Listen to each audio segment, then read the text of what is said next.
Thank you for clicking on this video. Today I'm going to be showing you what I got up to on this Easter long weekend. If there's one thing that's super symbolic about Easter, I would say that is a bunny or a chocolate bunny. So since I've been on this little chocolate craze, I thought that I would put this to the test and see how they would turn out. And the design was quite simple. I did attach some clips at the end of this video to show you how I did it. I started in 3ds Max, where I've been trying to be more strategic with my 3D modeling, so I am incorporating box modeling prior to sculpting in either ZBrush or Nomad Sculpt on the iPad, and I feel like that's been helping me a lot lately.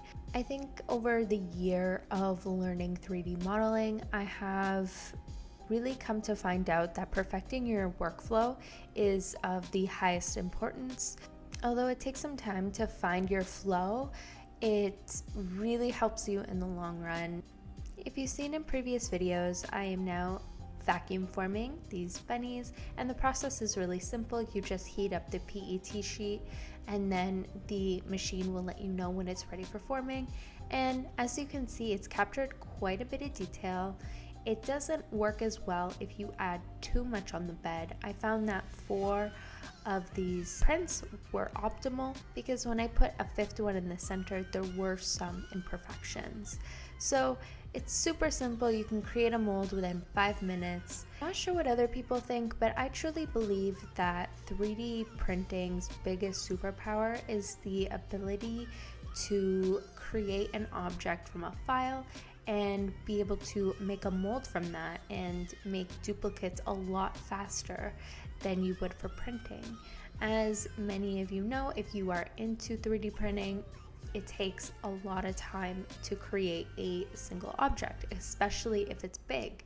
So the ability to learn how to create molds and be able to cast it in like polyurethanes or concrete or whatever you like is a very big benefit if you are looking to get into a small business or add to your current business.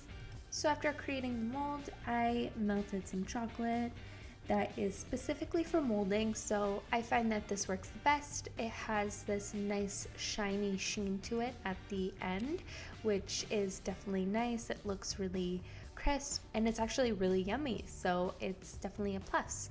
I put it in the freezer after I get to this state, make sure all the air bubbles are out, and then after like 10-15 minutes they are good to go. I got a comment on one of my posts saying all this work for only some chocolate bunnies, and I can see how it may appear like that, but I truly love creating a product or a item or a chocolate from designs that I create. I feel like it is super fulfilling and just interesting to see how a design from a computer can turn to a product that we like to enjoy on a daily basis. And I'm definitely going to trickle out and try some soaps and try some candies and different recipes, so that might be interesting as well to see how that turns out. If you know me, you know that I love bunnies. It's probably my favorite animal ever, so I do just have a random bunny sculpture because of my love for bunnies. So I decided to create a planter from this bunny, and how I did this was I placed the scanning markers and just scanned the parameter of the object. I really do love this turntable. It makes it so easy for me to actually scan, probably within 5 minutes. If you are interested in getting the turntable, I did link it in the description. If you're interested in seeing the rest of the design process, I added that at the end of the video. So here, I recently had a print failure when I was trying to print out one of my architectural models, so I'm just cleaning it up here. It's substantially harder with the Jupiter because it's such a large tank and there's so much resin. So one thing I do when removing the prints is I just put my finger at the bottom of the tang and try to push up on the failed print, and typically that works for me.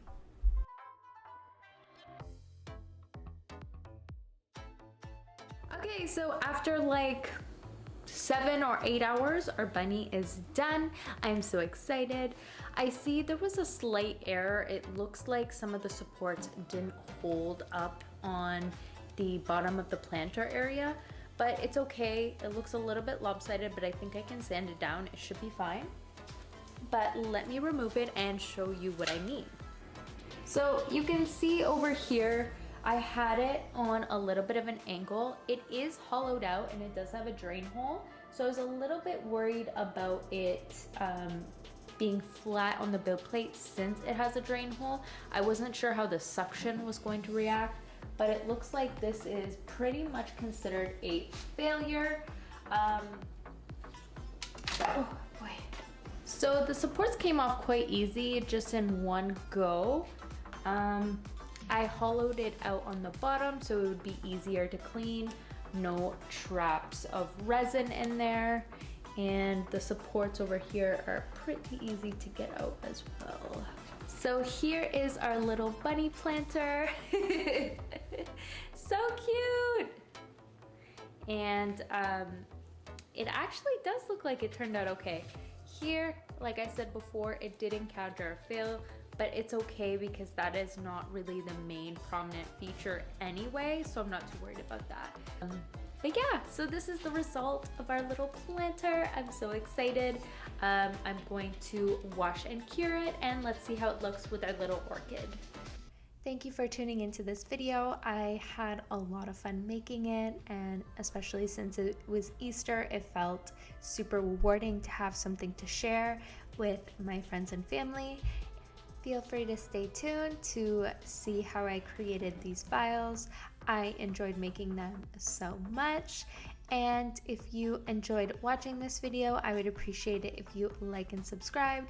I did link all the products below, so if you have any questions, feel free to leave them in the description. And I hope you guys had a really lovely Easter, and I'll see you next week with a new video. I am planning this little podcast style video, so we'll see how that turns out and if you enjoy watching it. And yeah, see you guys next time.